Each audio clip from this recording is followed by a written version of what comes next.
Bienvenue au podcast de la clinique CD médico-esthétique. Aujourd'hui, dans le fond, on va vous parler de la santé de la peau et, dans le fond, versus la qualité de la peau et votre apparence de peau. Parce qu'en fait, je voulais vous raconter quelque chose. Là, on est le, je ne me rappelle plus quelle date, mais on est à peu près début juin. Je suis allée dans un congrès d'esthétique qui, dans le fond, montrait des appareils et j'ai eu la chance d'essayer le Visia. Le Visia, pour vous expliquer rapidement c'est quoi, c'est un appareil qui, dans le fond, c'est comme une photo qu'on prend de votre visage et qu'on est capable d'analyser toutes les petites, toutes les petites choses sur votre peau comme la texture, la quantité de sébum que vous avez dans votre peau, les rides, en fait, en globalité, c'est la santé de la peau, les varicosités au niveau du visage, donc les petites veines là, éclatées au niveau de votre visage. On peut regarder aussi tout ce qui est texture de peau. On peut regarder, dans le fond, les taches pigmentaires qui vont sortir éventuellement et ceux que vous avez déjà présentement. Bref, ça analyse vraiment tout et je trouve ça fantastique. Et j'ai eu la chance de l'essayer. Et en l'essayant, cet appareil-là, qu'est-ce qu'il fait? C'est qu'il regarde, dans le fond, toute votre peau, comme toute la peau de votre visage, puis il est capable de vous donner un âge. Et dans le fond, par chance, mon âge était de 27 ans et pour ceux qui ne me connaissent pas, j'ai 30 ans. Donc, ce que ça veut dire, c'est qu'au final, la qualité de la peau que j'ai, la santé de la peau est plus jeune que mon âge actuel, ce qui est très bon. Mais par contre, pour en arriver là, ce qui arrive, c'est que ça prend quand même des bons produits, ça prend des traitements, ça prend des soins. Et comme je vous ai dit, je me cache pas du tout. Je suis quelqu'un qui fait des faciales à chaque 2 mois. Je suis quelqu'un qui se fait aussi des traitements neuromodulateurs comme du Botox. Donc, ça atténue beaucoup l'apparence des rides et ridules. J'ai une routine de soins qui est exemplaire, que je fais matin et soir. Donc, tout ça mis en ligne de compte, on voit que ça a un effet. Mais là, pourquoi je voulais vous parler de ça aujourd'hui, c'est que ça m'a fait penser que généralement, les gens oublient à quel point que la santé de la peau, la qualité de la peau est ultra importante. Puis ça ne veut pas dire que, dans le fond, que vous avez, exemple, 30 ans ou que vous avez 25 ans, puis que votre peau est nécessairement de votre âge. Ça se peut que si vous faites, exemple, beaucoup d'exposition au soleil, que vous passez justement l'été sur un bateau à pas nécessairement vous protéger du soleil, que vous ne faites pas nécessairement attention à ce que vous consommez, comme par exemple, vous fumez, vous buvez beaucoup d'alcool, vous mangez, dans le fond, des aliments transformés. C'est toutes des choses qui rentrent en ligne de compte qui vont, dans le fond, aller impacter votre peau au final. Puis, en fait, avec cet appareil-là, ce qui est cool, c'est qu'on peut quand même évaluer, dans le fond, la santé de la peau versus votre âge. Puis aussi, je voulais vous parler de l'apparence parce que, je sais, vous me voyez pour ceux qui m'écoutent sur YouTube, mais pour les gens qui m'écoutent et qui ne me voient pas, en fait, je vous invite à aller voir peut-être soit à la page Instagram pour comme voir à quoi je ressemble. Et généralement, les gens ont tendance à me dire que j'ai l'air vraiment plus jeune que 27 ans. Généralement, on me donne entre 22 et 24 quand on me croise là, dans la rue. D'ailleurs, à ce congrès, je me faisais prendre pour une étudiante. Fait que pour vous dire que c'est pas à cause que vous avez l'air jeune que nécessairement votre peau est en santé ou que votre peau est jeune. Peut-être que vous avez l'air d'avoir, je sais pas moi, 22 ans, mais que finalement, la santé de votre peau est à 30 ou peut-être même 35 parce que vous, justement, vous protégez pas du soleil, vous n'appliquez pas des bons produits qui sont adaptés pour votre peau. Justement, vous avez des habitudes de vie qui ne sont pas nécessairement exemplaires, vous ne dormez pas beaucoup. Bref, tout ça fait en sorte que ça va aller impacter.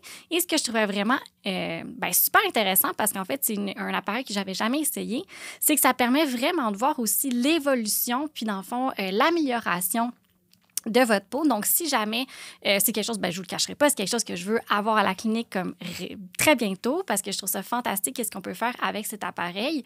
Ça permet vraiment de faire le suivi, justement, de l'évolution de votre peau quand vous venez en clinique pour, justement, faire, dans le fond, des soins, des traitements ou même des produits. Puis, ça permet également de voir justement si les produits que vous avez à la maison sont adaptés. Parce que, par exemple, l'analyse de la quantité de sébum au niveau de votre visage permet de détecter si justement votre crème, elle est peut-être trop riche ou trop grasse pour vous et qu'il faudrait peut-être justement contrôler cette sécrétion de sébum-là pour aller avoir moins de points noirs, une peau qui est avec moins de texture aussi, moins de boutons. Bref, c'est toutes des choses qu'on peut aller voir avec le Visia. Si jamais s'il y a un appareil que vous ne connaissez pas, je vous invite à peut-être googler, voir un petit peu comment ça fonctionne. En gros, c'est des photos qui prennent de votre visage avec plusieurs flashs pour qu'on puisse vraiment aller voir toutes les particularités au niveau de votre peau et qu'on soit capable de diagnostiquer encore plus précisément dans le fond, à l'œil nu. Puis, c'est des choses aussi qu'on ne voit pas nécessairement sous la loupe. Donc, le pourquoi aussi que je veux aller le chercher. Et je trouve ça important de vous en parler parce que c'est quand même un appareil qui est assez révolutionnaire là, dans le domaine médico-esthétique et peu de gens le connaissent encore aujourd'hui. Donc, voilà, c'était un peu pour faire le tour entre la différence entre la santé de la peau, l'apparence de votre peau et votre âge, en fait. Ça n'a aucun lien avec l'un avec l'autre. Tout dépend, encore une fois, de vos habitudes de vie. Je sais, je le répète à chaque foutu podcast, mais c'est tellement important. Vos habitudes de vie, ce que vous mettez sur votre peau, la routine que vous avez à la maison va faire toute la différence et aussi, bien sûr, les traitements que vous allez faire en soins, par exemple, en clinique. Ça va aussi impacter beaucoup dans le fond, l'apparence puis la santé de la peau. Ah oui, c'est ça aussi que je voulais vous dire. Ce que je trouve vraiment génial aussi avec cet appareil, c'est que justement, ça permet beaucoup de prioriser parce que vous venez me voir à la clinique puis vous voyez juste une tache, par exemple, sur votre joue qui vous dérange. Puis, bien évidemment, vous voulez vous départir de cette tache-là sur votre joue parce qu'elle vous incommode, parce que ça vous tape ses nerfs de la voir à chaque jour dans le miroir. Puis, je vous comprends à 100 %. Mais cet appareil-là, ce qu'il va faire, c'est qu'il va aussi être capable de détecter d'autres problèmes sous-jacents. Par exemple, si vous avez des petites veines qui sont éclatées au niveau de votre visage, bien, l'appareil va nous le montrer. Puis peut-être à l'œil nu, on ne le voit pas nécessairement. Puis là, je vous explique où est-ce que j'en viens avec tout ça.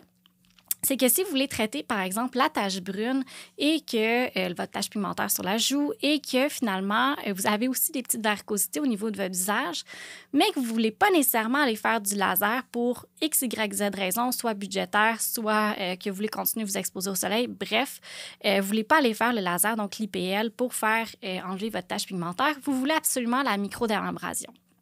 Mais si on va de l'avant avec la microdermabrasion, mais que vous avez un début de varicosité au niveau du visage, donc les petites veines qui sont éclatées, ce qui va arriver, c'est qu'on va aller empirer votre cas en traitant, dans le fond, la tache pigmentaire. Donc, généralement, ça vous permet aussi de voir et de comprendre la logique aussi en arrière du plan de traitement qu'on vous propose pour pouvoir vous aider à votre maximum et ne jamais empirer le cas, dans le fond, qu'est-ce que vous avez sur votre peau. Donc, cet appareil-là est aussi fantastique pour ça. Donc, c'est pour toutes ces belles raisons que je veux l'avoir à la clinique. Donc, c'est quelque chose qui va arriver relativement bientôt.